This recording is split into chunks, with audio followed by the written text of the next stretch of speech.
Wassalatu wassalamu ala asyrafil anbiya'i wal mursalin Sayyidina wa habibina wa syafi'ina wa maulana Muhammadin wa ala alihi wa ashabihi ajma'in. Amma ba'd.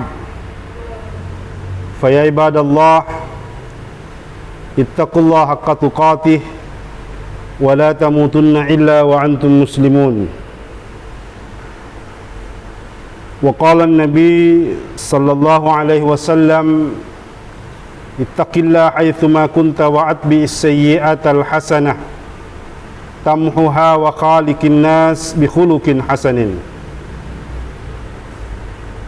Saudara-saudari kaum muslimin wal muslimat,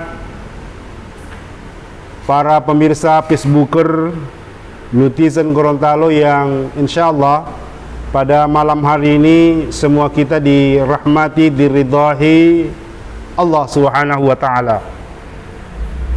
Pada kesempatan kali ini kita akan mencoba membahas salah satu hal yang diterangkan di dalam kitab Al-Istidlal Liyaumil Mi'ad yang dikarang oleh Syekhul Islam Ibnu Hajar Al-Asqalani ketika mensyarah kitab Bukhari. Di situ disebutkan tentang permata atau mutiara yang dianugerahkan Allah Subhanahu wa taala kepada dalam diri manusia. Tapi sebelum kita membahas empat hal itu, saya mengajak kepada kita semua untuk mengirimkan surah Al-Fatihah kepada Hadratus Syekh Ki Haji Hashim Asy'ari, pendiri Nahdlatul Ulama.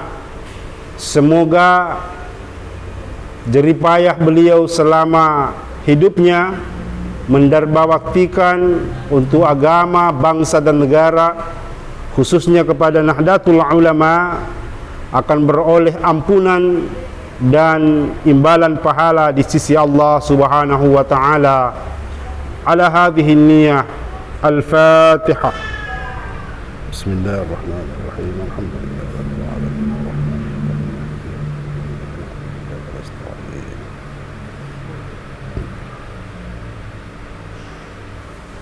Amin. Saudara-saudari pemirsa Netizen Gorontalo yang dirahmati Allah Subhanahu wa taala, Ibnu Hajar Al-Asqalani ketika mensyarah kitab Bukhari, beliau menemukan salah satu hadis yang diriwayatkan yang bersumber dari Abu Hurairah radhiyallahu taala. Di situ menyebutkan arba'atun jawahirun, ada 4 mutiara atau ada 4 permata yang Allah berikan kepada manusia, kepada anak cucu Nabi Adam, fi jismi bani Adam yuziluha arba'atun. 4 hal itu, 4 mutiara itu akan rusak, akan menghilangkan, mengurangi nilai daripada mutiara itu dengan 4 hal yang lain. Kata Ibnu Hajar Al-Asqalani, 4 hal yang Allah titipkan ke dalam diri manusia itu, yang pertama adalah ad-din, yaitu agama. Tidak ada yang bisa menafikan dalil ini bahwa agama diperuntukkan kepada manusia di dalam rangka agar supaya manusia mampu menjalani kehidupan ini, kehidupan di dunia terutama dan kehidupan di akhirat juga, khususnya dalam rangka bisa selamat bahagia di dunia dan selamat di akhirat. Maka dengan modal agama yang Allah titipkan kepada manusia, maka diharapkan manusia itu mempunyai a view of life. Dia mempunyai pandangan hidup, mempunyai pedoman hidup, pedoman kehidupan, sehingga manusia sesungguhnya itu diharapkan bisa tentram bahagia di dunia ini.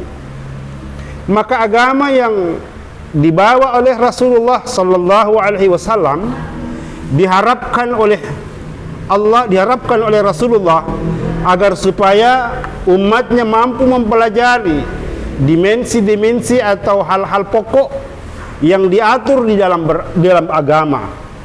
Maka seseorang yang menjaga agamanya, kata Ibnu Hajar Al-Asqalani, seseorang yang menjaga agamanya itu, maka sesungguhnya kehidupannya akan bisa lebih baik, bisa akan lebih berarti, bisa lebih bermakna, karena cahaya mutiara dan cahaya permata dari yang bersumber dari agama itu bisa memberikan efek positif kepada setiap manusia. Maka diharapkan oleh kita semua untuk rajin terus mendalami, mempelajari agama, dan setelah itu mengamalkan isi daripada ajaran agama, yaitu agama Islam. Maka pokok-pokok ajaran agama Islam yang diantaranya tentang akidah, diantaranya tentang akhlak, yang berkaitan dengan hukum, berkaitan dengan sosial budaya, politik, dan sebagainya, ilmu pengetahuan dan teknologi. Maka ketika manusia mampu mempelajari intisari atau ajaran-ajaran agama Islam ini, maka dia akan pasti, kata Ibnu Hajar Al-Asqalani, dia akan bisa bahagia di dunia. Tetapi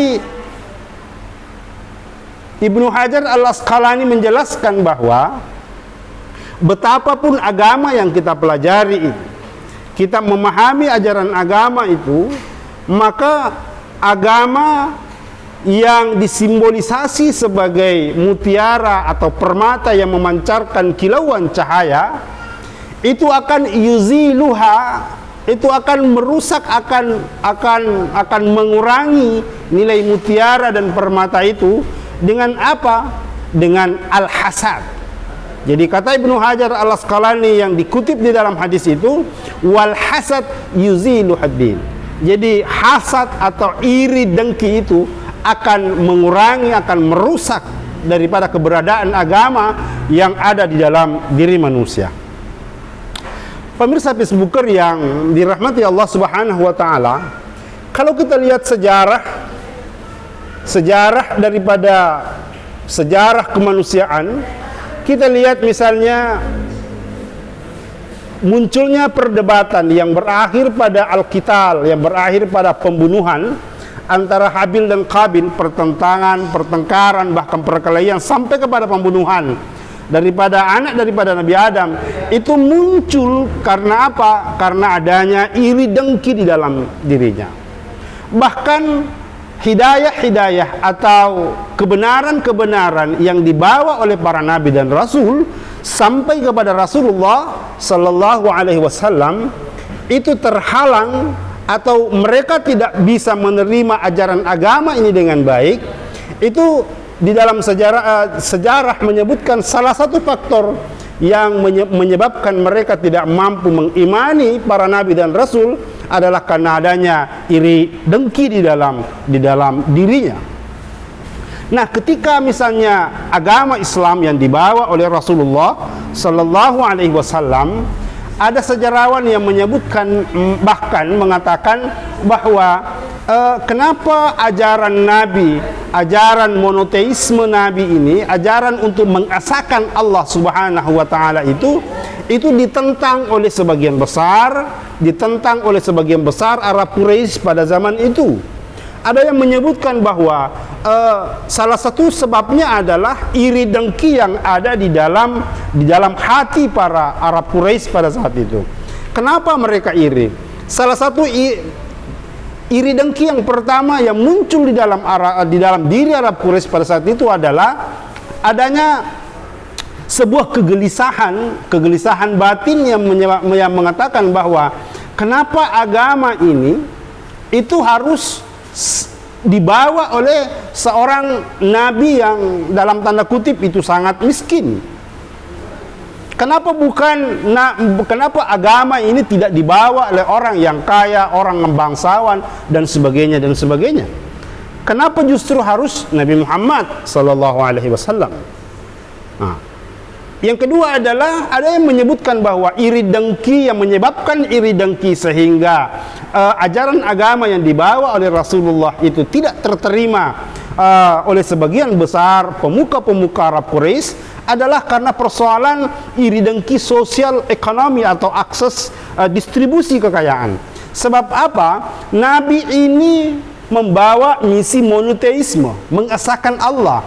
Sementara mata pencaharian oleh Arab Quraisy pada saat itu adalah banyak didominasi oleh pembuatan dan jual beli patung. Maka ketika misalnya agama Islam ini diterima oleh mereka, maka otomatis jual beli berhala ini akan menjadi tidak baik. Jual beli berhala ini akan terhambat sehingga ekonomi jual beli ekonomi pada saat itu akan runtuh secara total akibat ajaran agama Nabi yang menekankan pada aspek monoteisme.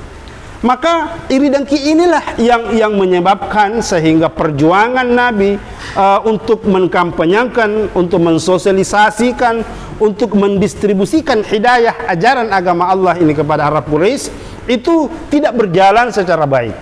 Iri dengki. Maka kalau kita lihat misalnya pandangan Pak Prof. Quraish Shihab yang menyebutkan apa yang dimaksud dengan iri dengki itu, sehingga di dalam surah Al-Falaq itu disebutkan bahwa min syarri hasidin idza hasad. Ada iri, ada dengki. Apa yang dimaksud dengan iri? Iri itu adalah bagaimana supaya hatinya menjadi tidak tenang ketika melihat orang lain atau saudaranya itu memperoleh nikmat, atau bahasa sehari-hari adalah dia tidak akan bahagia melihat orang lain memperoleh kesenangan maupun kebahagiaan. Tetapi iri ini akan menjadi sesuatu yang lebih hebat lagi, lebih berbahaya lagi kalau dia sudah dengki. Apa itu dengki? Pak Prof. Quraish Shihab menyebutkan bahwa yang dimaksud dengan dengki adalah setelah dia tidak senang ketika ada orang lain yang memperoleh kenikmatan, memperoleh kebahagiaan, memperoleh kesenangan, maka dia akan berupaya. Orang yang dengki itu akan berusaha sehingga nikmat itu tidak jatuh ke tangan orang yang didengki, dan diharapkan dan diupayakan nikmat itu jatuh kepada dirinya. Dan inilah berbahaya. Dalam ritual atau kebiasaan perniagaan misalnya, tidak sedikit kita lihat ada begitu banyak orang yang iri dengki.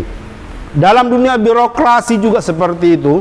Banyak orang yang di dalam hatinya ada iri dengki misalnya, sehingga berusaha keras untuk saling memotong, saling menghambat sebagainya dan sebagainya. Dalam dunia politik seperti itu. Banyak orang yang tiba-tiba harus tersungkur jatuh dalam panggung politik misalnya ketika iri dengki ini bercokol di dalam diri seorang politisi. Maka Ibnu Hajar Al-Asqalani menyebutkan bahwa permata yang Allah titipkan di dalam diri manusia yang berhidayah, karena hidayah yang paling tinggi nilainya adalah agama itu, ini akan sirna, akan rusak, akan mengurangi cahaya daripada permata dan mutiara itu kalau iri dengki ini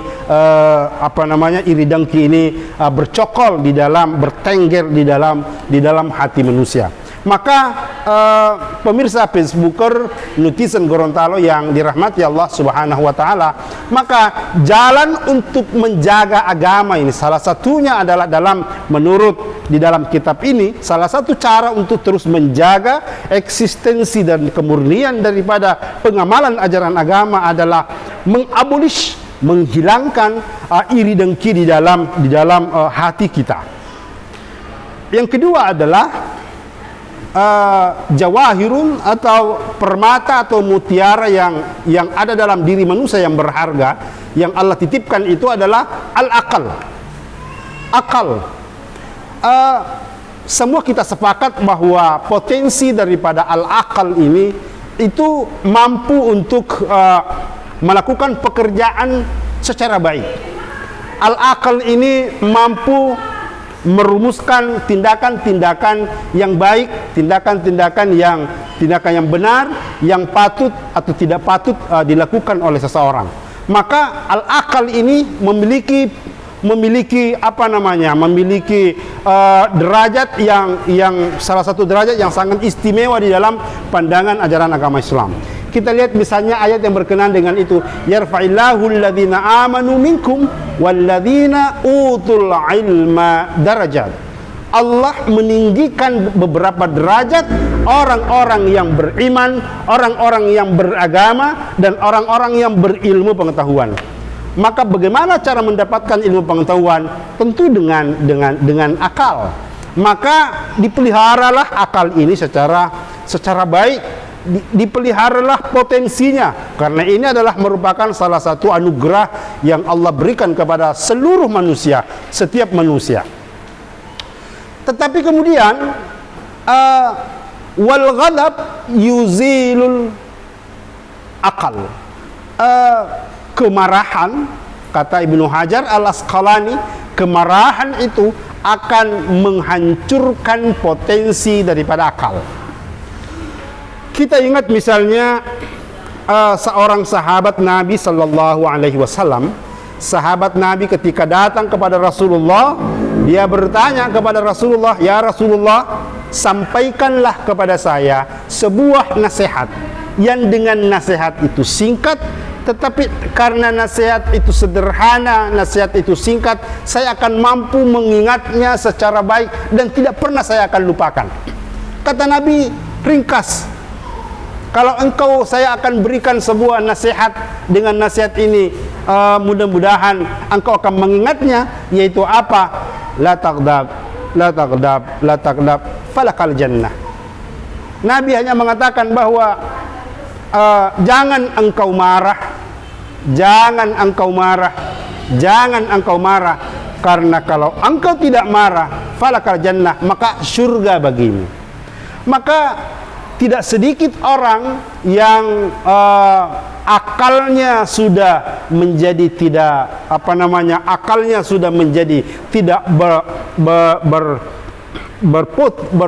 berfungsi secara baik, berfungsi secara maksimal karena keserihan dia marah. Maka kemarahan ini menjadi salah satu ciri. Misalnya di dalam Al-Quran ketika Allah menjelaskan uiddat lil muttaqin, disiapkan kepada orang-orang muttaqin itu surga, maka ayat lain menjelaskan salah satunya adalah wal kadhiminal ghaidha. Dia akan masuk surga orang-orang yang mampu menahan amarahnya. Makanya kemarahan ini, marah ini adalah salah satu yang bisa merusak daripada potensi akal. Maka Ibnu Hajar al-Asqalani menyebutkan bahwa potensi yang Allah berikan kepada manusia dalam bentuk akal ini akan rusak, akan binasa, akan berkurang nilai permatanya, mutiaranya, kalau seseorang itu marah. Nah, permata yang ketiga di dalam kitab Al-Istidlal Liyaumil Mi'ad yang dikarang oleh Ibnu Hajar al-Asqalani ini, Yang ketiga adalah al-haya'u, rasa malu. Bahkan Nabi sering menyebut, bahkan al-haya'u minal iman, malu itu sebagian daripada, bagian penting daripada keberimanan seseorang. Maka kita juga pernah mendengar syair orang Arab yang mengatakan bahwa kalau engkau tidak mempunyai rasa malu, maka lakukanlah sesukamu. Maka orang-orang sesungguhnya yang mempunyai rasa malu itu justru sesungguhnya dia memiliki tingkat keberagamaan yang baik atau tingkat keberimanan yang baik. Bahkan dalam pandangan sufistik menyebutkan bahwa rasa malu itu bisa diwujudkan dalam bentuk tiga hal. Malu misalnya ketika tidak melaksanakan perintah Allah, malu ketika dia berbuat dosa dan maksiat, dan malu ketika misalnya nanti ketemu Allah di yaumil akhir dalam keadaan tidak membawa apa-apa. Jadi rasa malu ini menjadi hal yang penting, yang menjadi permata mutiara dalam diri manusia. Maka orang yang tidak punya rasa malu, maka sesungguhnya mutiaranya telah hilang, permatanya telah hilang. Tetapi kata Ibnu Hajar Al-Asqalani, yang bisa mengurangi dan menghancurkan rasa malu dalam diri manusia itu apa? Yaitu apa yang disebut sebagai, Ibnu Hajar Al-Asqalani menyebutnya sebagai at-tama yuzilu al-haya. Jadi tama, rakus, serakah itu akan mengurangi permata rasa malu di dalam diri manusia. Maka saudara-saudara, teman-teman sekalian yang dirahmati Allah, pemirsa Facebooker dan netizen Gorontalo, banyak sesungguhnya kita lihat dalam kehidupan kita sehari-hari, banyak saudara-saudara kita mungkin terlihat jatuh pandangannya di hadapan manusia karena mungkin salah satunya adalah dia adalah serakah, mengambil hak orang lain secara batil, memakan hak orang lain, menggunakan fasilitas orang lain secara tidak sah, dan itu akan mengurangi rasa malu gara-gara at-tama, gara-gara serakah, gara-gara tidak pernah puas, tidak pernah qanaah, tidak pernah merasa cukup dengan apa yang dimiliki. Maka at-tama ini tentu lawan dari adalah kesederhanaan, merasa cukup dengan apa yang dimiliki. Maka orang-orang yang bersyukur itu pasti, orang-orang yang bersyukur pasti dengan demikian dia tidak memiliki rasa tamak, keserakahan, dan sehingga orang yang tidak ada serakah, tamak di dalam dirinya, maka dia akan mampu menjaga permata mutiara di dalam dirinya. Itu yang ketiga. Yang keempat adalah Ibnu Hajar Al-Asqalani menyebutkan bahwa permata yang keempat itu adalah yang apa yang disebut sebagai al-amal as-salih, amal saleh. Bagian juga ini menjadi hal yang penting, sebab amal kebaikan yang manusia lakukan di muka bumi ini itu akan meningkatkan derajat keberagamaan dia. Di dalam ayat-ayat Al-Quran misalnya terkadang ketika Allah menyebutkan amanu, itu diikuti dengan kata amilus salih. Jadi ketika dia beriman, maka dia akan mampu melakukan amal-amal kebaikan. Seolah-olah Allah atau Tuhan ingin mengatakan bahwa jangan pernah engkau mengatakan dirimu beriman kalau engkau tidak melaksanakan amal-amal yang saleh, amal-amal yang terterima, amal-amal yang baik yang sesuai dengan tuntunan syar'i. Maka salat adalah amal saleh, haji adalah amal saleh, umrah adalah amal saleh, sedekah adalah amal saleh, puasa adalah amal saleh, zakat adalah amal saleh, berkurban adalah amal saleh, membantu sesama tetangga juga amal saleh, membantu menjaga kebersihan lingkungan juga amal saleh. Maka amal kebaikan ini itu ketika diniatkan sebagai sebuah amal kebaikan, itu akan menambah pundi-pundi pahala kita. Maka akhir determinasi, terminal terakhir ketika orang melaksanakan amal saleh tentu adalah bernilai pahala di sisi Allah Subhanahu wa taala. Tetapi Ibnu Hajar Al-Asqalani menyebutkan yang bersumber dari sebuah hadis yang diriwayatkan oleh Imam Bukhari ini, menyebutkan bahwa amal saleh itu akan hancur, amal saleh akan rusak, akan habis ketika seseorang itu melakukan apa yang disebut sebagai al-ghibah yuzilu amal saleh. Jadi ghibah ini menceritakan kejelekan orang lain, menceritakan keburukan orang lain, menceritakan aib sesama saudara kita, itu akan mengurangi nilai pahala. Bahkan dalam salah satu hadis disebutkan bahwa pahala itu akan terbakar seiring dengan seperti dengan api membakar kayu bakar ketika seseorang itu senang dengan menggunjing, senang dengan menghibah, menceritakan keburukan-keburukan saudaranya. Bahkan ada satu hadis juga yang menyebutkan bahwa barang siapa yang menutupi aib saudaranya sendiri, maka dia nanti akan ditutupi aibnya juga nanti di yaumil akhir. Maka jangan kita pernah menyepelekan apa yang disebut sebagai ghibah ini. Jangan kita menyepelekan dengan ghibah ini, sebab ini akan menghancurkan amal kebaikan kita. Tentu kita semua tidak kepengen bahwa haji kita akan menjadi habis, pahala ibadah umrah kita akan menjadi habis, akan menjadi rusak, akan menjadi hancur.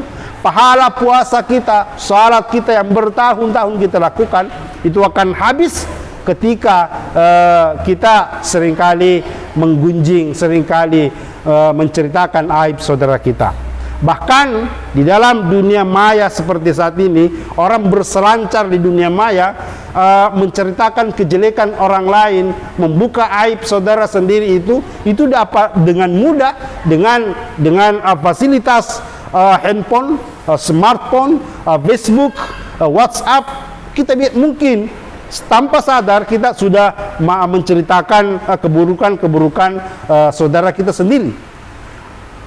Dulu ketika zaman belum ilmu pengetahuan teknologi dan teknologi komunikasi seperti saat ini, kemungkinan orang menceritakan keburukan orang lain nanti setelah kumpul sama-sama di sebuah majelis, di sebuah tempat atau di sebuah destinasi. Tetapi saat ini akan dengan mudah, akan dengan gampang orang menceritakan keburukan saudaranya, menceritakan keburukan orang lain, itu dengan melalui benda yang kita sebut sebagai smartphone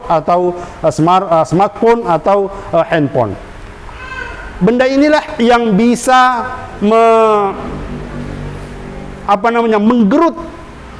menguras habis pahala-pahala kita ketika kita masih asyik dengan atau senang dengan menghibah, senang dengan menceritakan kejelekan saudara-saudara kita. Bahkan di dalam ayat disebutkan, maukah engkau memakan daging saudaramu sendiri? Itu karena menceritakan keburukan orang lain sama dengan engkau memakan daging saudaramu sendiri.